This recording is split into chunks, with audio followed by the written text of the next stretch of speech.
Mesti semua pernah dengar pasal Dunkirk kan? Penyelamatan dramatik tu kat pantai Perancis. Tapi, pernah tak anda dengar pasal Dunkirk Malaya? Ini kisah keberanian dan kelangsungan hidup yang berlaku kat tanah air kita sendiri. Satu epik yang, sedihnya, hampir hilang di telan zaman. Okey, tengok ni. Sebelah kiri Dunkirk, Perancis, tahun 1940. Sebelah kanan, Senggarang, Tanah Melayu, 1942. Walaupun 2 tahun dan beribu-ribu batu jauhnya, kedua-dua peristiwa ni ada satu benda yang sama. Satu di Perancis tu memang ikonik, satu lagi kat pantai Senggarang, Johor. Tapi dua-dua cerita ni, intipatinya sama. Semangat luar biasa untuk terus hidup bila dah tak ada harapan.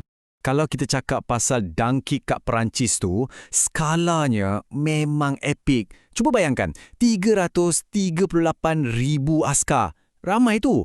Nyawa mereka diselamatkan dari cengkaman perang. Angka ni memang gegarkan dunia dan terpahat dalam sejarah sampai hari ni.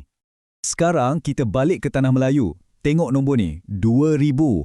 Jauh lebih kecil kan? Tapi jangan pandang rendah pada angka ni. Sebab di sebalik setiap seorang daripada 2,000 askar ni, ada kisah keputusasaan, keberanian dan perjuangan yang tak kurang hebatnya langsung. Jadi persoalannya, betul ke wujud Dunkirk di Tanah Melayu ni? Jawapannya, ya, memang wujud. Dan semuanya berlaku di pesisir pantai Johor masa zaman getir Perang Dunia Kedua. Jom kita selami kisah pemindahan terdesak ni. Okey, apa sebenarnya Dunkirk Malaya ni? Ia merujuk kepada satu operasi pemindahan laut yang sangat-sangat terdesak pada penghujung Januari 1942. Misinya cuma satu, selamatkan 2,000 askar British yang dah terkepung oleh tentera Jepun dekat Pantai Pungur. Inilah dia, detik penentuan mereka. Mesti anda tertanya-tanya kan, macam mana 2,000 orang ni boleh terperangkap? Semuanya bermula dengan tekanan Jepun di selatan. Kemarahan tentera Jepun dari utara tu, laju macam kilat. Dan kemarahan inilah yang mencetuskan krisis besar untuk pertahanan British.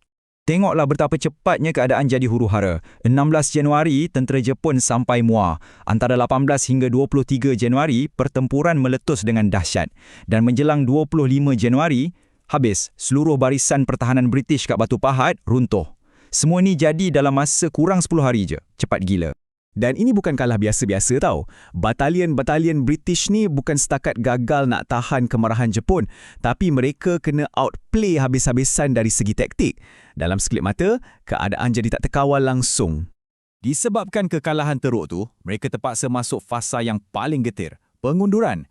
Misi mereka dah berubah, bukan lagi untuk berperang, tapi cuma satu, untuk hidup. Melarikan diri merentasi kawasan yang dah jadi wilayah musuh. Arahan yang sampai pun memang jelas dan pahit untuk ditelan. Tinggalkan Tanah Besar Malaya, berundur ke Singapura. Bayangkan, ini satu pengakuan kalah yang sangat memalukan untuk kuasa besar macam Empire British pada masa tu. Keadaan dah jadi terdesak sangat, sampai komander terpaksa bagi arahan yang gila. Musnahkan semua meriam dan kenderaan. Hancurkan semuanya. Ini bukan lagi pengunduran taktikal. Ini dah jadi larian menyelamatkan nyawa. Mereka kena bergerak ringan dan pantas. Jadi, realitinya memang pahit. Seluruh pasukan, 2,000 orang, terpaksa lari dengan berjalan kaki je. Tinggalkan semua benda kat belakang. Meriam, trak, bekalan makanan, semuanya.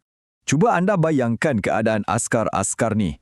Dahlah penat, letih, kena pula redah payah bakau, parit-parit dalam dan lumpur yang memerangkap. Memang, ia digambarkan sebagai satu mimpi ngeri yang tak ada kesudahan. Dan masa harapan dah makin tipis, tiba-tiba jalan mereka tersekat.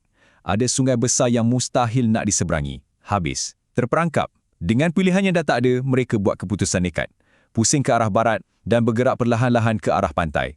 Itulah satu-satunya harapan terakhir mereka. Dan dekat sinilah plot ceritanya berubah. Daripada sengsara di darat, pandangan mereka kini tertumpu ke laut. Dari keputusasaan yang melampau, tiba-tiba muncul satu sinar harapan. Inilah dia permulaan operasi selamat di Senggarang. Fikirkan sejenak, 2,000 askar terkandas kat tepi pantai. Musuh tengah buru dari belakang. Jalan keluar tak ada. Adakah ini kesudahannya? Habis ke harapan mereka macam tu je? Rupa-rupanya tidak. Harapan tiba. Tapi bukan dalam bentuk kapal perang besar atau bantuan dari jauh. Harapan datang dari askar-askar tempatan kita sendiri, Regimen Askar Melayu Diraja. Merekalah wira yang tak didendang dalam kisah ni dan mereka jugalah kunci kepada kejayaan operasi menyelamat ni. Rancangan penyelamatannya macam ni dan semuanya kena buat cepat. 1. Askar-askar yang terkandas tu kena sampai ke pantai. 2. Hantar isyarat kecemasan kepada tentera laut diraja British. 3. Dan ini yang paling kritikal, Regimen Askar Melayu diraja kena berikan bantuan penting kat darat. Akhirnya, bila semua dah sedia, 2 buah kapal, HMS Scorpion dan HMS Dragonfly tiba untuk bawa mereka semua keluar. Dan hasilnya? Luar biasa. Menjelang pagi 29 Januari 1942, kesemua 2,000 askar tu selamat berada di atas kapal. Mereka dalam perjalanan ke Singapura. Misi yang nampak mustahil, akhirnya berjaya.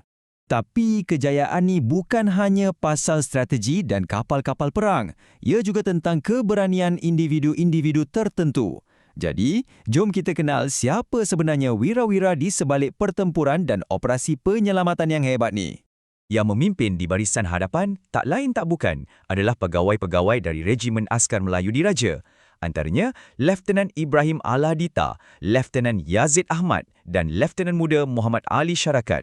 Tolong, ingat nama-nama ni sebab keberanian merekalah yang memastikan misi ni berjaya. Dan keberanian mereka ni bukan calang-calang sampaikan mendapat pengiktirafan tertinggi, khususnya Lieutenant Ibrahim Aladita. Atas kegagahan dan kepimpinan beliau yang luar biasa, beliau dianugerahkan Military Cross. Ini salah satu pingat keberanian tertinggi dan ia disampaikan sendiri oleh Raja George VI.